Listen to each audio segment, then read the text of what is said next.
Hi there. Today I'm going to show you how to print a print quality test report or a test page on a HP DeskJet 2710e. Now, unlike a lot of printers on the market, this can't be done from the printer directly.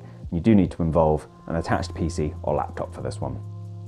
So if we pop over to the screen, we need to open up the HP Smart app. If you don't already have it installed, it's nice and easy to find online.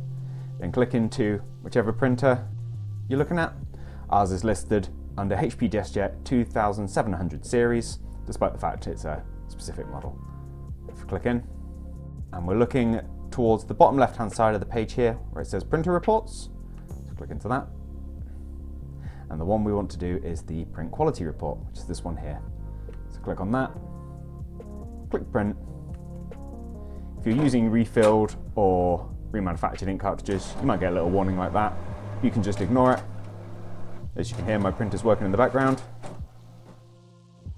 And eventually you'll end up with a page like this, which breaks down the 4 colours used by your printer: black, cyan, magenta and yellow, giving you these little coloured boxes and let you see the print quality of your machine currently.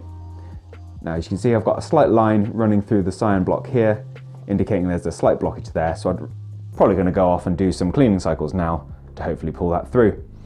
Now, it is possible that you'll have more extreme print quality issues than that: missing colours, faded colours, larger stripes, various bits like that, but most of which can be resolved by those cleaning cycles. So heading back to the laptop, in that same kind of area we have print quality tools. So we're going to press into that.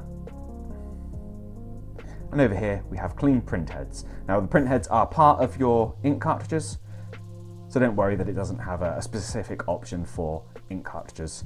This is what you want to be doing. If we click into that, it's fairly self-explanatory.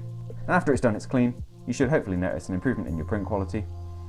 And you can repeat the test pages and cleaning until you're perfectly happy with the results. Now, thank you for taking the time to watch this video. If you found it useful, let me know with a like. If there's anything else you'd like to know, let me know down in those comments. Otherwise, take care, and I'll see you next time. Bye-bye.